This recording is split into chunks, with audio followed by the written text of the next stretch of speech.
Welcome to the Wally Show Aftercast. All the stuff we did not get to during the course of the show today. Today was a busy day. We had some weird technical problems. It was only Gavin, that last hour that turned into a slight. But again, you're listening to the air.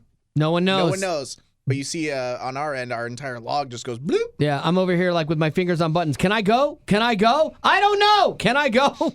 And but you guys did a good job. You got it all worked out, so nicely done. That's the things that Gavin does that no one understands or sees. Like the things that give him a tender tummy. Yeah. Oh, 100%. I need to go. And that one wasn't even your fault. Like, if it's your fault, if you had crashed the system, did you crash it? No, I didn't do it. I knew it. But it was one of those.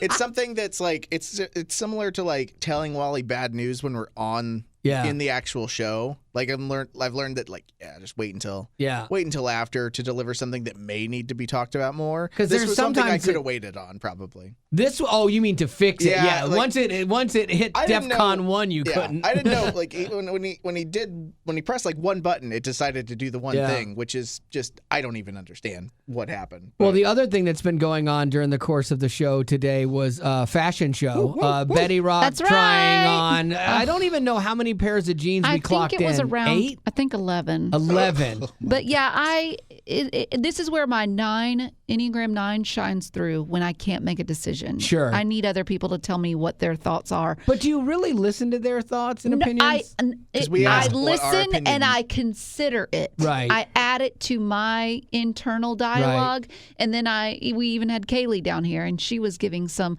and she pointed out something that I don't think guys would notice, but girls do. And she was pointing out there was holes in one of the knees of the jeans, and she was like, they're a little bit lower. So I don't know about that, if that works with your height. Yeah, see, I did notice that because your other pair is a little higher. Then why didn't you say anything? Because you were like, do the jeans look good on me? And I said, yes, they do. And so I wasn't going to get into the minutia of the jean I need hole the thing. Minutia. I know. Well, give me all the minutia. I even tried on one of the pairs of pants, surprised Betty. I snuck a pair out and tried it on when she walked in. And am I returning those? Maybe. No, you liked them. I need to wash them if I'm going to keep them. Oh, really? You wore a pair all day, and then we're going to return it. Wash. Mm-hmm, yeah, for sure. Yeah, you were going to return those. Yeah. But there was one pair that I tried on that I wore all day yesterday, and y'all liked those. Yeah, those were good. I'm going to keep those. And if you keep those, then you've redeemed that sin. Because we even talked about that. It's not a sin. It is. It's immoral. No, it's not. Woman agreed with you. If you've listened to the regular podcast, every woman off the air even that we talked to was like, she should not have worn those jeans all day if she was going to return them. Someone said, brilliant idea. Yeah. Awful. It's immoral. Yeah. Immoral was one of the words. It was funny because I was like, my key line at the end of it, I'm like, we're hoping to shame her into never doing this again. The one thing that did land with her after just call after call, wrong, and then one lady was like, I think that I don't have a problem with it until you cross the bathroom door threshold. Now you're taking those jeans into the bathroom. And that seemed to land with you because you're germy. That did seem to land with me because we did have one woman that called in and she said, if you pass the 20-minute mark, well, I'm like, 20 minutes? When does that start? Like, am I supposed to just start a timer on my phone? Like, who came up with that random time frame? But I do like her idea of, because I will agree, public bathrooms are nasty. Yeah. And that does make sense to me because everybody has different standards when it comes to bathroom etiquette. Yeah. And if you wear a pair of jeans that you're considering taking back, but you were wearing them when you went to the bathroom, I could see where that would be a little. My wife, it's amazing she even tries on clothes. She's gotten more and more germophobic as we've gotten older. Probably because of you. Maybe. But I will literally if I'm cooking, she wants me to wash my hands like a million times. Did you handle raw chicken? Yeah, or meat or whatever. Well, then, But here's the thing. Say I'm going to go open the cabinet. We have door pulls. I can get it with my palm, and my chicken fingers haven't touched anything. It's not a big deal. The chicken juice could have dripped down into your palm. This is coming from a man that never washes his hands when he even enters a public bathroom. Last night was funny. Or exits. Okay, so last night. Disgusting. I've been... it's amazing that she even kisses you. Yeah, it's weird. So I've been building a coffee table for my daughter, and I'd been painting, staining, welding, wearing gloves, not wearing gloves. And I came in, it was like 7 o'clock at night, and my wife had taken out an Uncrustable for me because she likes to cook. She's kind of a gourmet.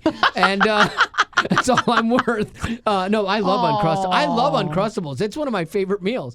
I'll have it for dinner tonight.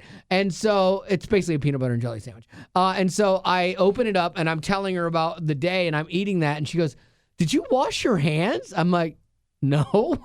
And she's like, "That is so gross." And I'm like, you can take the boy off the construction site, but you can't take the construction site off the boy. You are so that's full how of I grew yourself. up. That's how I grew up. Yeah, with your long blonde permed hair. I grew up you on act a like construction you're so site. manly. Hardly washed my hands. And like we'd eat lunch. We just and you're eat always lunch. like coughing and gagging and I'm sneezing. never sick. That kid's sick and he's germy.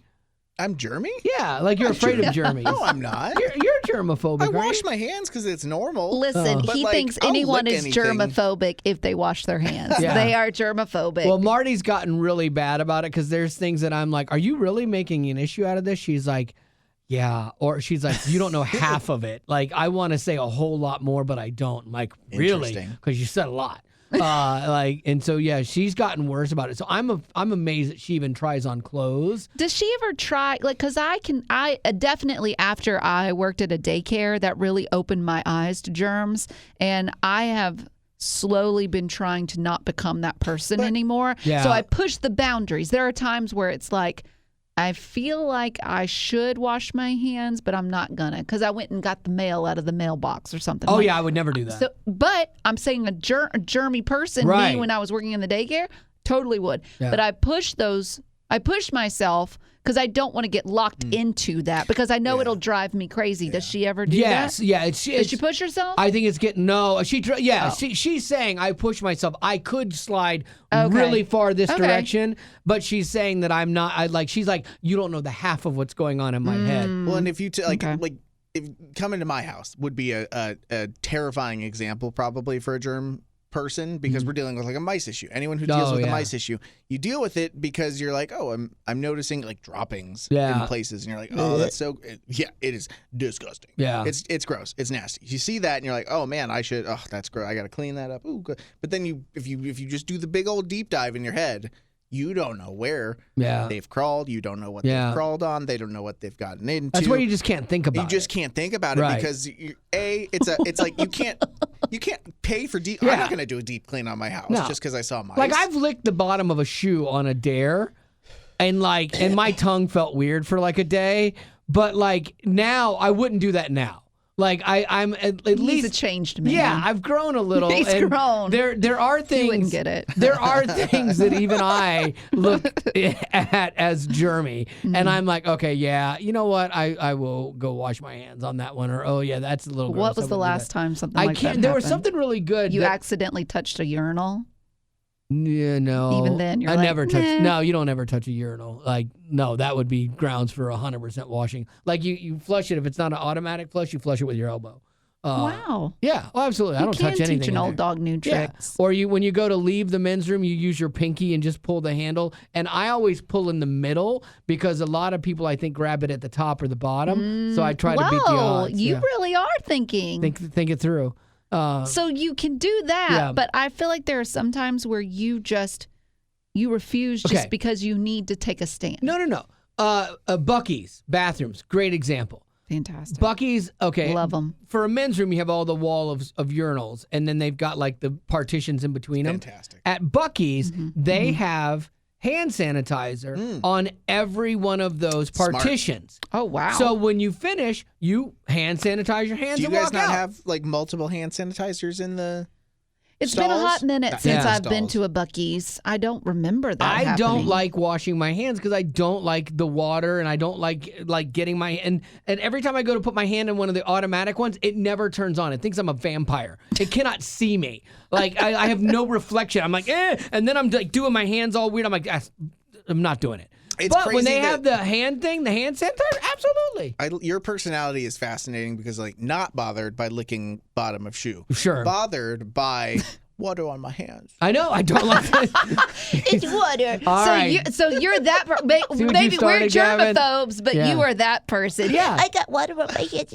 Okay. That shoe. When you're on a cruise ship, especially right after COVID, they made you wash your hands. And it looks unsanitary to me. They made you walk through and wash your hands like with water and soap. And I snuck past them. I didn't do it. But I would, and thus COVID. But I was patient you zero. Are the problem. But nasty. if they had the hand sanitizer, I definitely did. See, this is where you're being difficult on purpose. I don't like water. I don't like water. It's funny though because hand sanitizer has it markets itself right because it destroys 99.9. Yeah, it's better. Like washing your ear, no sink offers that. No, because here's the thing: we've had a huge Costco-sized container of hand sanitizer here. Didn't you drink that? Probably expired 5 years ago, and Wally will be like, "Fine, I'm just gonna clean my hands with this." Yeah, and it's not killing anything. Oh, I guarantee it is. Guaranteed. It has alcohol you in don't it. know anything. Alcohol doesn't go bad. Did you go to hand sanitizer school? I did. I like if you. Yes, I did. I was going to use an example about drinking hand sanitizer, but I'm like, I don't want to set a bad example. Because I mean, there's alcohol in it, and people drink alcohol. Like people to get drunk if they can't afford, alcohol will sadly sometimes drink hand sanitizer. Right. Yes. Yeah. That can't even be. How's that possible? That's when you know you got desperate. a big problem. Man. You got a big problem. If you're desperate. It's so bad. I know a guy that we work with. Bad segue for him. What? No, but he was telling me the other day about this thing that he has and like something he enjoys doing. And as he's telling me how into this thing he is, I'm like, dude, I think you might have an addiction. Honestly, I think you might. And he's like, no. Wow. Yeah, when I hear it, I think I might actually. Well, maybe. and I get it. There's things I'm super passionate about too. That like not getting water on his hands. Yeah, it's horrible. It's icky. I'm part cat, apparently. And I don't like it. Speaking of cat, you know how you could take different emotional support animals with you places? Well, this is from Jessica. Jessica says, "Hey, Wally, I was wanting to see if you could start a rant for me. I work at an animal shelter, and lately we've had a run of college kids wanting to adopt an animal as an emotional support animal. Aww. To me, it feels like a way to get around the red tape of being able to not being able to have a pet like at your dorm. Because I know girls that had cats and dogs at my daughter's college that you're like, you do not need an emotional support. Yeah, dog, cat, whatever. They were just doing it because they wanted to bring their pet from home. So they like make it up. Yeah, that's insane. You should not be allowed to say, I have an emotional support alligator, whatever it is. I don't care what the animal is, without some sort of medical proof. Like, you should have to have a doctor's note. Why does it bother you if they have an animal there or not? Because you're just trying to beat the system, and you're trying to get your way. You're trying to beat the system by not washing your hands. No, that's gross. I know. No, washing is gross. No, but the point is, like, what is the point? They're trying to like do something because they're different than everybody else. I can have an animal, you can't. So like, if everyone can have animals at the dorm, who cares? Great. But they're trying to lie, in essence, to get this animal in there so that they can have something that they want from home because, I'm so sad or whatever. And they're not even lying about that. If you have a genuine medical condition where you need this, fine, I'm sorry for you, but have a stupid doctor's note. Give me a doctor's note for your not liking water. I could get one. There's an actual phobia of water. Well, there's an actual thing for hydroponic phobia. You make that up? Yes. Okay.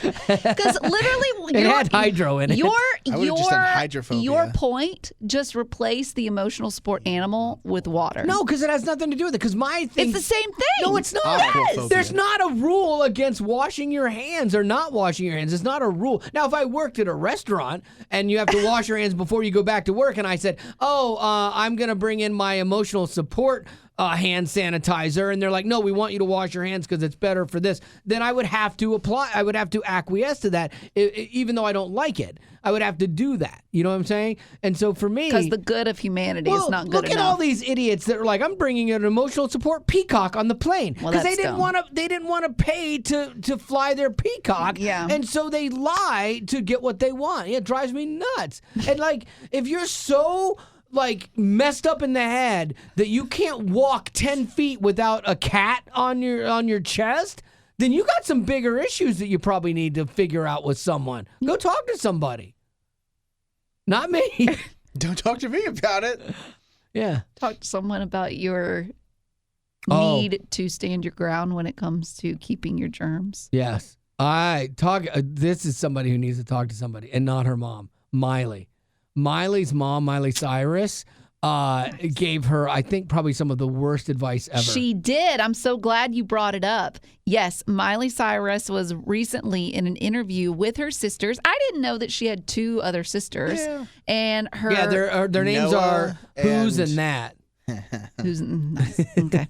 And her mom, her name is Tish Cyrus. Tish. She's a 58-year-old woman. Huh? And in this interview, it was interesting because Tish was sitting there with her daughters, and Miley said that at one point, her mom was always giving her bad advice when it came to relationships. She said, you can just stay with the wrong guy, even if you know he's not good for you, he doesn't respect you.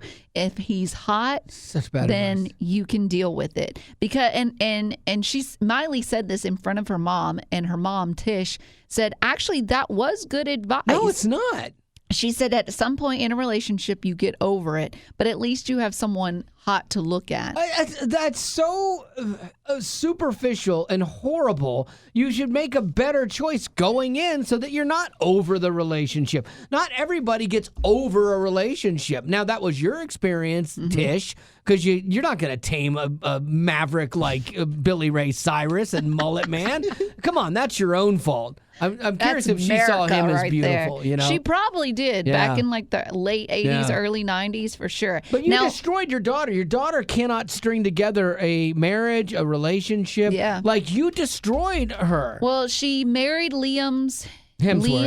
Is it Liam or is it Liam's? Yeah, Liam. So it's singular. Liam Hemsworth. She married him, and he is a good-looking man. But then they ended in divorce. Didn't work. And I wonder if she was taking her mom's advice in that situation. But now, currently, Miley is with a guy who is 6 years younger than her, and he looks like a young, trying to be hip Mick Jagger. Okay. And so, anyways, Miley did say, "Well, Mom, you have grown up since then," and Tish did separate and divorce Billy Ray Cyrus, their dad. Has Miley's she been married dad. Again? Tish? I don't think she's married again, but she is with a man that Miley said does respect her mom. Yeah, I mean, that's so good. Vital. Like, what if that role was reversed? 32? Like, if it was a dad saying, son, I don't care what this girl is, who she is, just marry her because she's hot. Yeah. You're going to be... Like, that advice from a guy, women would go nuts over. You're right. And, like, that's horrible advice. You know, give us other girls a look, too, you know? And it's like... I can't even fathom a mother saying that to a daughter. That documentary I was telling you about the other day. I gotta watch that. You have to watch it because the things that I don't want to give it away. Darn it. I already know the ending. I know you do, but potties might not. You know, but like the things that a mom was saying to her daughter is just jarring. Like you should never be able to have contact with your daughter again. Because you are damaging her, you know, and I don't like get overly dramatic about stuff usually like that. What? Yeah. No. When? Since when? Always. But like, okay. She was damaging her kid, and I think that Miley's mom the same way, man. Like, unfortunately, we carry stuff from our parents into our adult life, and we don't realize at the time, especially when we're younger, that our parents are just people. And they're just trying to figure stuff out themselves. I look at myself at 57 years old and the volume of things that I don't know or don't have situated or whatever that I would have looked at my dad at this time and been like, oh, that guy's got it all together, you know? But I look at me and I go, oh yeah, I don't know everything. And I'm not always the best example for my child or for people, Don't say that about yourself. I know, thank you. But like as a kid, you expect your parents to have it figured out. And then when you find out, they're just broken in a different way than me. Yep. It's I'm listening to this person. Right. Yeah.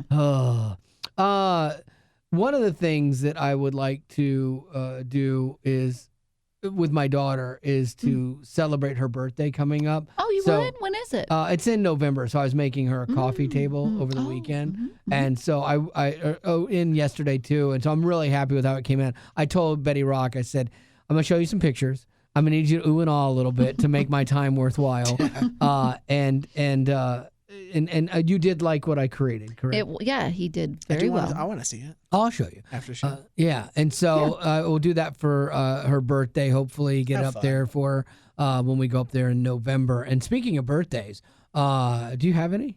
I don't. Oh, that was a big, long segue for nothing. That's what I love. I should start asking you if you have birthdays, so then I at least know if I got to try and make a weird I would segue. like to also tell Potties, though, that when I walked in this morning, there was a special surprise waiting for me at my desk. Yeah. And it was a almost 4 foot tall Scooby-Doo dressed as a pumpkin. Yeah.